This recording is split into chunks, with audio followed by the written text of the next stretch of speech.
প্রিয় ভিউয়ার্স, আবারও চলে আসলাম তোমাদের মাঝে একটি দারুণ টপিক প্রশ্ন উত্তর নিয়ে।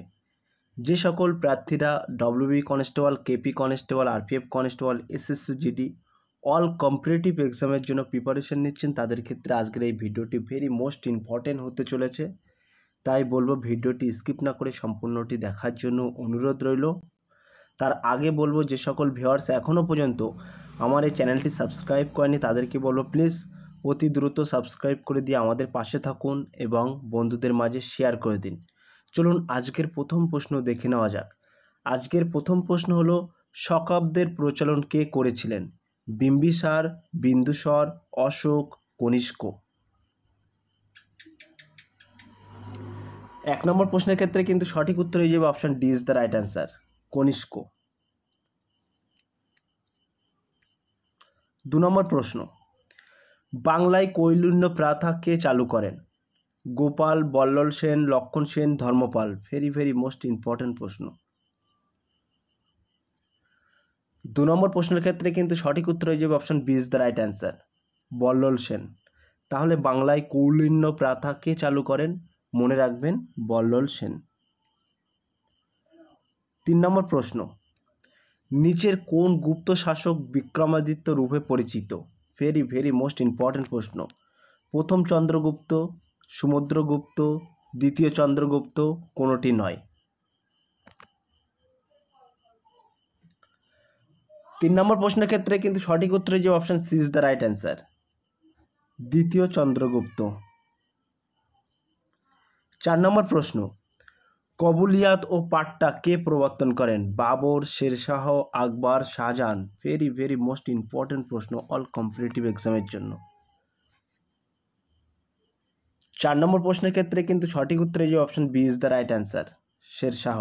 তাহলে কবুলিয়াত ও পাট্টা কে প্রবর্তন করেন? মনে রাখবেন, শেরশাহ। 5 নম্বর প্রশ্ন, কলিকাতা এশিয়াটিক সোসাইটি কে প্রতিষ্ঠাতা করেন? William Jones, Lord Bentinck, David here, কেউ নন। 5 নম্বর প্রশ্নের ক্ষেত্রে কিন্তু সঠিক উত্তর হয়ে যাবে option A is the right answer, William Jones. তাহলে কলিকাতা এশিয়াটিক সোসাইটি কে প্রতিষ্ঠাতা করেন? মনে রাখবেন, উইলিয়াম জোন্স।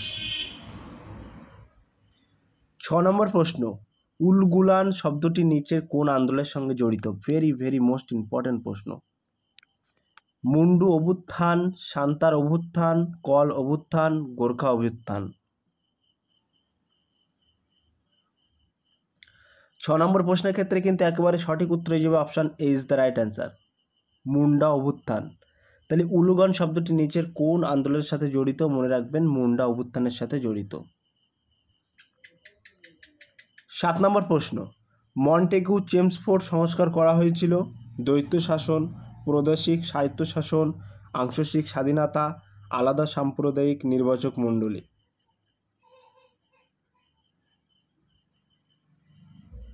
7 নম্বর প্রশ্নের ক্ষেত্রে কিন্তু সঠিক উত্তর হয়ে যাবে option A is the right answer, দ্বৈত শাসন। 8 নম্বর প্রশ্ন, ভারত সভার প্রতিষ্ঠাতা কে? লালা লাজপত রায়, সুরেন্দ্রনাথ ব্যানার্জি, বিপিন চন্দ্র পাল, উমেশ চন্দ্র ব্যানার্জি। 8 নম্বর প্রশ্নের ক্ষেত্রে কিন্তু একেবারে সঠিক উত্তর হয়ে যাবে option B is the right answer, Surendranath Banerjee. 9 নম্বর প্রশ্ন, ভারতীয় জাতীয় কংগ্রেসকে একটি সেফটি ভলভ হিসেবে দেখতে চেয়েছিলেন Allan Octavian Hume, Lord Lytton, Umeshchandra Bandyopadhyay, Surendranath Mukhopadhyay. Very most important প্রশ্ন।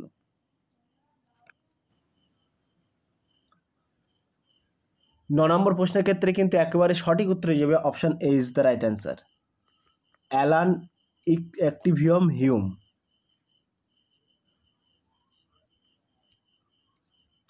10 নম্বর প্রশ্ন, সাইমন কমিশন কবে ভারতে এসেছিল? ভেরি মোস্ট ইম্পর্টেন্ট প্রশ্ন। 1937, 1927, 1935, 1947। 10 নম্বর প্রশ্নের ক্ষেত্রে কিন্তু একেবারে সঠিক উত্তর হয়ে যাবে option B is the right answer, 1927 সালে কিন্তু সাইমন কমিশন ভারতে এসেছিল, মনে রাখবেন। প্রিয় ভিউয়ার্স, ছোট্ট একটি অ্যানাউন্স, আমাদের ডেসক্রিপশান বক্সে হোয়াটসঅ্যাপ গ্রুপ লিঙ্ক এবং টেলিগ্রাম গ্রুপ লিঙ্ক দেওয়া আছে। যদি কেউ যুক্ত হতে চান ওই লিঙ্কে সরাসরি ক্লিক করে যুক্ত হতে পারবেন। নেক্সট প্রশ্ন দেখে নেওয়া যাক। 11 নম্বর প্রশ্ন, লোকটাক হ্রদ ভারতের কোন রাজ্যে অবস্থিত? ভেরি মোস্ট ইম্পর্টেন্ট প্রশ্ন। জম্মু কাশ্মীর, হিমাচল প্রদেশ, অরুণাচল প্রদেশ, মণিপুর। 11 নম্বর প্রশ্নের ক্ষেত্রে কিন্তু সঠিক উত্তর হয়ে যাবে option D is the right answer, Manipur.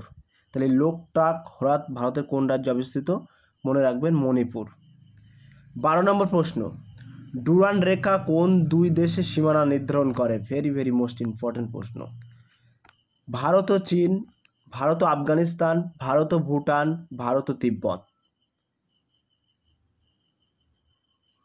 12 নম্বর প্রশ্নের ক্ষেত্রে কিন্তু সঠিক উত্তর হয়ে যাবে option B is the right answer, Bharat ও আফগানিস্তান। তাহলে ডুরান্ড রেখা কোন দুই দেশের সীমানা নির্ধারণ করে? মনে রাখবেন ভারত ও আফগানিস্তানের সীমানা কিন্তু নির্ধারণ করায়। 13 নম্বর প্রশ্ন, ভারতের সর্বোচ্চ গভীরতম বাঁধ হলো হীরাকুদ, ভাকরা, মেতুর, মাইথন। 13 নম্বর প্রশ্নের ক্ষেত্রে কিন্তু সঠিক উত্তর হয়ে যাবে option B is the right answer, Bhakra. তাহলে ভারতের সর্বোচ্চ গভীরতম বাঁধ কিন্তু ভাকরা, মনে রাখবেন। 14 নম্বর প্রশ্ন, ভারতের প্রথম পারমাণবিক কেন্দ্র কোনটি? ভেরি মোস্ট ইম্পর্টেন্ট প্রশ্ন। তারাপুর, ট্রম্বে, নরোরা, কোনোটি নয়। 14 নম্বর প্রশ্নের ক্ষেত্রে কিন্তু সঠিক উত্তর হয়ে যাবে option A is the right answer, Tarapur. তাহলে ভারতের প্রথম পারমাণবিক কেন্দ্র কোনটি? মনে রাখবেন তারাপুর। 15 নম্বর প্রশ্ন, কলিকাতার কাছে ঘুষুরিতে ভারতের প্রথম কার্পাস বস্ত্রবয়ন শিল্পটি কোন বছরে স্থাপিত হয়? ভেরি মোস্ট ইম্পর্টেন্ট প্রশ্ন। 1818 সালে, 1819 সালে, 1823 সালে, 1821 সালে। 15 নম্বর প্রশ্নের ক্ষেত্রে কিন্তু সঠিক উত্তর হয়ে যাবে option A is the right answer, 1818 সালে।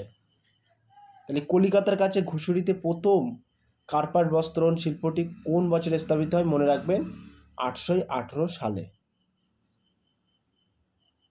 16 নম্বর প্রশ্ন, নিচের কোন অঞ্চলটি মুক্তা আহরণের জন্য বিখ্যাত? তুতিকোরিন, কান্ডালা, দিল্লি, পুদুচেরি। 16 নম্বর প্রশ্নের ক্ষেত্রে কিন্তু একেবারে সঠিক উত্তর হয়ে যাবে option A is the right answer, Tuticorin.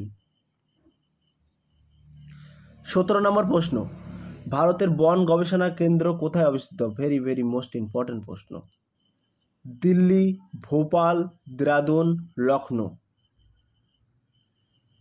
17 নম্বর প্রশ্নের ক্ষেত্রে কিন্তু সঠিক উত্তর হয়ে যাবে option C is the right answer, Dehradun. 18 নম্বর প্রশ্ন, নিচের কোন দ্রব্যটি রপ্তানির করে ভারতের বৈদেশিক আয় বেশি হয়? নিচের কোন দ্রব্যটি রপ্তানি করে ভারতের বৈদেশিক আয় বেশি হয়? তামাক, চামড়া, ইলেকট্রনিক্স দ্রব্য, চা।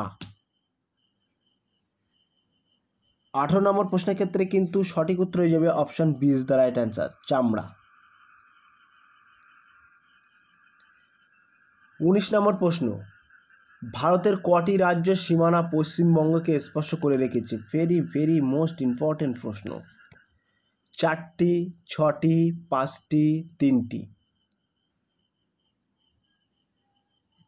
19 নম্বর প্রশ্নের ক্ষেত্রে কিন্তু একেবারে সঠিক উত্তর হয়ে যাবে option C is the right answer, 5টি।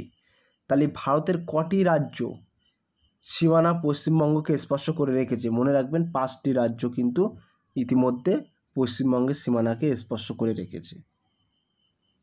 20 নম্বর প্রশ্ন, অর্থাৎ আজকের লাস্ট প্রশ্ন, দন্ত চিকিৎসকরা ব্যবহার করেন বিশেষ ধরনের আয়না, সমতল আয়না, অবতল আয়না, উত্তাল আয়না। সো প্রিয় ভিউয়ার্স, এই প্রশ্নটি তোমাদের জন্য হোমওয়ার্ক থাকলো। তোমরা সঠিক উত্তরটি কমেন্ট সেকশন বক্সে কমেন্ট করে জানিয়ে দিও। সো প্রিয় ভিউয়ার্স, এই ছিল আজকের মোস্ট ইম্পর্টেন্ট টপিক প্রশ্ন উত্তর নিয়ে হাজির হয়েছিলাম। যদি ভিডিওটি ভালো লেগে থাকে প্লিজ লাইক, কমেন্ট এবং শেয়ার করে দিন বন্ধুদের মাঝে। ফিরে আসছি আগামী দিনে তোমাদের জন্য নতুন একটি টপিক ভিডিও নিয়ে।